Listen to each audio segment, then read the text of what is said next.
आता तुम्हाला सगळ्यांना पाहून इतका आनंद झाला मला, आणि कधी राहुरीला जाते असं झालं होतं. एकदाच्या आम्ही पोचलो आणि ह्या राहुरीच्या या पवित्र परिसरात पूर्वी अनेक कार्य देवीने केलेली आहेत, पण आताचं जे कार्य आहे हे सगळ्यात मंगलमय आणि सुखदायी आहे. कारण राक्षसांना मारायचं वगैरे म्हणजे काही विशेष सुखदायी कार्य नव्हतं, आणि अशा घाणेरड्या लोकांची झुंजत राहण्यापेक्षा कधीतरी असे लोक जे कंबळाच्या सुंदर कळ्यांप्रमाणे कुठेतरी वाट बघत बसले, त्यांची फुलं करण्यात जी मजा येणार आहे किंवा त्यांची फळं करण्यात जी मजा येणार आहे ती कधीतरी लुटावी असं फार वाटत असेल. ते मात्र ह्या जन्मात पूर्ण झालेलं आहे, आणि तुम्हा लोकांचे आनंद बघून फार आनंद वाटला. किती म्हटलं तरी ह्या भारतभूमीच्या पाठीवर ही जी महाराष्ट्राची भूमी आहे ह्याच्यामध्ये सर्व विश्वाची कुंडलिनी आहे, हे मी आपल्याला अनेकदा सांगितले. बरं, त्याच्या शास्त्रात आधार असा की याच्या 3.5 पीठे असे सांगितलेले आहेत. 3.5 पीठं फक्त कुंडलिनीला असतात. तसेच अष्टविनायक हे सुद्धा सर्व महाराष्ट्रात आहेत. ते खरे की खोटे हे तुम्ही पार झाल्याशिवाय जाणू शकत नाही, पण पार झाल्यावरच तुम्हाला कळेल की त्याच्यात नाही येते की. पण मुसळवाडीला तर साक्षात सहस्त्रारच मुळे, तेव्हा ही किती महान भूमी आहे हे तुमच्या लक्षात येईल. आणि इथे जे चमत्कार घडणार आहेत ते कुठेही असे प्रकारचे घडू शकत नाही, म्हणजे ह्या परिसरात. कारण ही गोष्ट तुम्हाला माहित नसेल की ही फार चमत्कारपूर्ण जागा आहे. मच्छिंद्रनाथ सारख्या माणसांनी, म्हणजे जे फार मोठे दत्तात्रयाचे अवतरण होतं, त्यांनी पुष्कळ मेहनत केलेली आहे.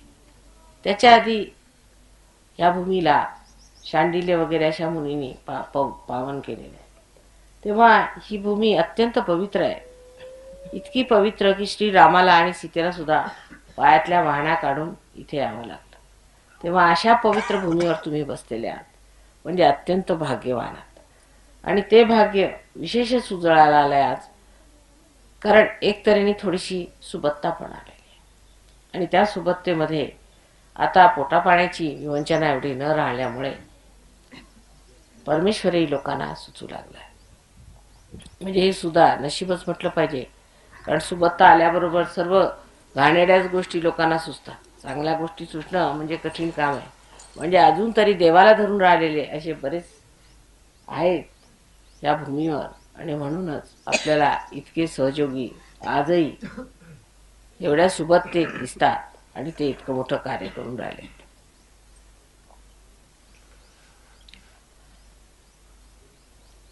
पूजेच्या बाबतीत सांगायचं म्हणजे असं की तुम्हाला माहिती आहे की सहयोगामध्ये आम्ही इंग्लंड वगैरेला फार कमी लोकांना पूजेत येऊ देतो.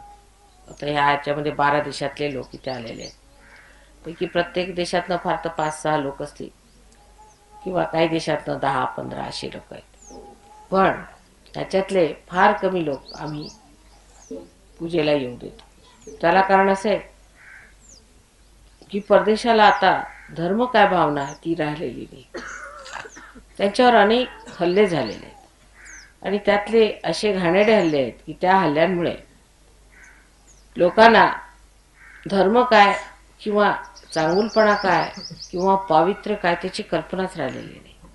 आता हिंदुस्थानी मनुष्य किती बिघडला तरी त्याला हे लक्षात राहतं की हे वाईटपणा आहे, हे चांगुलपणा नाही. पण तसं मात्र ह्या लोकांचं नाही. हे किती वाईट मार्गाला गेले तरी म्हणतात त्याच्यात काय चुकलं आमचं, ह्याच्यात काय चुकलं आमचं. म्हणजे धर्माचं जे एक प्रमाण आहे किंवा ज्याला आपण म्हणू एक खुंट आहे, ती खुंटच तुटलेली. त्या बेफाम वाटेल तसं वागत असतात, आणि ते वागल्यानंतर एवढ्या म्हणजे नरकात पडल्यानंतर नरकच उभा केला सगळ्यांनी. त्याच्यातनं मग सहयोगात येणं, मग त्याच्यात पवित्र होणं, आणि मग ह्या हवनकुंडातनं निघणं म्हणजे फारच कमालीची गोष्ट आहे लोकांनी केली. त्याला कारण हे म्हणजे मोठे संत साधू असले पाहिजे, नाहीतर अशा मोठ्या नरकात जो मनुष्य राहिला तो होरपळूनच जाणार. पण त्याच्यातनं निघून हे वर आलेले.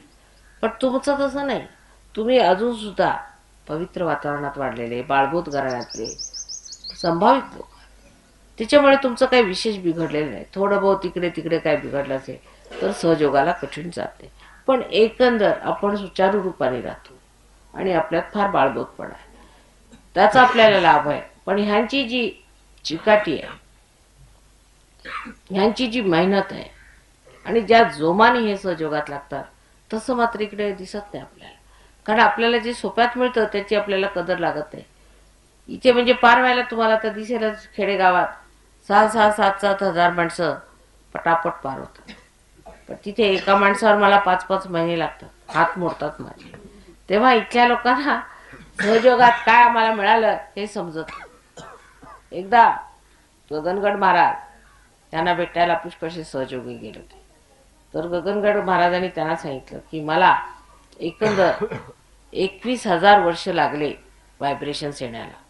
मी पहिल्यांदा बेडूक होतो, तेव्हापासून मला सगळं आठवत आहे.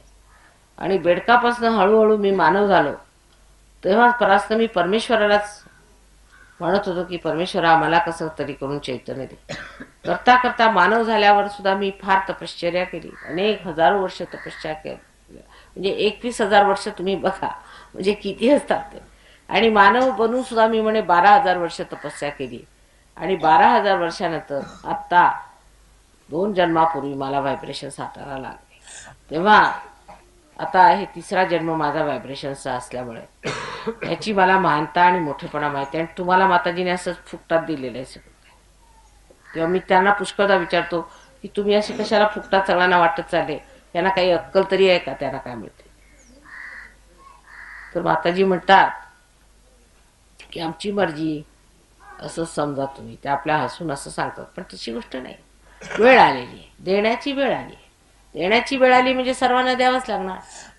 वेळही आलेली आहे, परत परमेश्वरालाही विवंचना पडलेली आहे की जर आता ह्या लोकांना पार नाही केलं तर मात्र सर्वनाश होणार आहे. संबंध जे काही विश्वातली सृष्टी आहे ती माणसावर आधारित आहे. जर माणसाचा सर्वनाश झाला तर परमेश्वराच्या सर्व ह्या सृष्टीचा सर्वनाश होऊन व्यर्थ होईल. म्हणून ही वेळ आलेली आहे. आणि ह्या बहारीच्या वेळेत तुम्ही अनेक लोक पार होता. पण तरीसुद्धा ही फार महत्त्वाची गोष्ट आहे आणि ती समजून ठेवली पाहिजे की आम्हाला जर ही विशेष देणगी मिळालेली आहे तर तिचा उपयोग सुद्धा एक विशेष असायला पाहिजे आणि आम्ही सुद्धा एक विशेष झालं पाहिजे. नाहीतर उगीच एवढी मोठी गोष्ट आम्हाला देऊन सुद्धा अगदी व्यर्थ आहे. समजा एखाद्या भिकाऱ्याला आपण जर राज्यपद दिलं आणि तरी सुद्धा तो भिकाऱ्यासारखा भिकच मागत बसला तर त्या राज्यपदाचा काय उपयोग होणार. म्हणून भिकाऱ्याला असं कळलं पाहिजे की जरी त्यावेळेला भिकारी येतो तरी आता मी राजा आहे आणि राजा होऊनच बसलेलो आहे आणि माझं राज्यपद मला मिळालं आहे. तर त्या मान्यतेने, त्या आढतेने आणि त्या गौरवाने त्या माणसाने बसायला पाहिजे. नाही तर तो राज्य कसं करणार. नाहीतर आपल्याकडचे आजकालचे जे राज्यकर्ते यांची अशी स्थिती झाली होती, होत्या आधी भिकारी, राज्यपद आले तिसी तिचे हिंडणे राहीना, तशी स्थिती आहे या लोकांची. तेव्हा तसं झालं नाही पाहिजे. कारण सहयोगामध्ये मूळ पद राहत नाही, मूळ स्वभाव जाईनाची गोष्ट आहे ते जात. त्याच्यातलं जे मुलाग्र तुमचा अगदी बदल होऊन जातो, तुम्ही दुसरे होऊन जाता. आधी सांगितलं होतं मी की अंडरूपाने मनुष्य राहत असतो, म्हणून त्याला मानव असं म्हणतात. म्हणजे पशुपेक्षा बरा आहे. पशु तर पाशात असतो, त्याला पाश असतो परमेश्वराचा, त्या पाशात तो फिरत असतो, त्या पाशातनं निघू शकत नाही, म्हणून त्याला पशु असं म्हणतात. तो पाश मात्र सुटलेला असतो, अंडरूपाने असतो आणि स्वतःची कशी प्रगती करून घ्यायची याची त्याला पूर्ण मुभा असते. पण त्या मुभेनंतर मग तो कसा वागतो, कुठे जातो, कशाला आपल्याला बिघडून घेतो, काय आपली स्थिती करून घेतो, हे मात्र त्याच्या अकलेवर आणि सुजाणतेपणावर अवलंबून असतं. पण शेवटी असं म्हणणं आहे की अत्यंत हे सर्व केल्यानंतर त्याला हळूहळू एक तऱ्हेचे शहाणपण येतं, सुजाणता येते, सुबुद्धी येते. आणि ही सुबुद्धी विजडम आल्यावर मात्र तो अशा मार्गाला धरतो जो परमेश्वराचा मार्ग आहे. पण पुष्कळ लोक तसे न धरताना सुद्धा सहयोगात आले आहेत, तरी सुद्धा ते पार झाले. म्हणजे त्यांचं पक्षी रूपामध्ये पुनर्जन्म झाला. आता एका अंड्याचा आणि पक्षाचा आपापसात काय संबंध दिसत नाही, बाह्यता. पण तेच आज पक्षी रूपाने बाहेर दुसरं स्वरूप घेतलं. तेव्हा तुम्ही दुसऱ्या स्वरूपात आल्यावर तुम्हाला जर राज्यपद दिलं तर त्याला काय हरकत. असंच मी महाराजांना म्हटलं की तुम्हाला एवढं काय एवढं वाईट वाटतं या लोकांचं. म्हणे तुमच्यासाठी किती लोक जीव द्यायला तयार होतील. म्हटलं मला कोणाचा जीव घ्यायचा नाहीये, जीव द्यायला कशाला पाहिजे. पण तुम्हाला ज्या स्वरूपात आम्ही आणलेले, आता तुम्ही संत झाले, मोठे संत झाले तुम्ही, म्हणजे आता लोक हातावरती बोटावरती कुंडलिनी उचलतात, ते फक्त गणेशाला साध्य होतं. फक्त गणेशाला साध्य होतं. पूर्वी एकेका चक्रावरती लोक कुंडलिनी उचलून थांबत असत. आज सबंध हाताने अशी नुसते बोटाशी फिरवली म्हणजे एखाद्या काय, पण किती लोकांच्या तुम्ही कुंडलिन्या उचलू शकता. म्हणजे केवढं मोठं गणेशाचं स्थान तुम्हाला दिलेलं आहे. तेव्हा तुम्ही गणेश स्वरूपात आला का. आणि गणेशाचं वैशिष्ट्य फक्त एकच की नितांत आपल्या आईवर भक्ती आणि प्रेम. आणि म्हणूनच सर्व शक्ती त्याला आईने दिलेली. सर्व शक्ती समन्वित. ही गणेश शक्ती जी आहे याच्यात सर्व शक्त्या. जर तुम्ही गणेशाचं अथर्व शीर्ष म्हटलं तर त्याच्यात सर्व शक्त्या आहेत. ब्रह्मदेवात काही आहेत, विष्णूमध्ये काही आहेत आणि महेशामध्ये काही.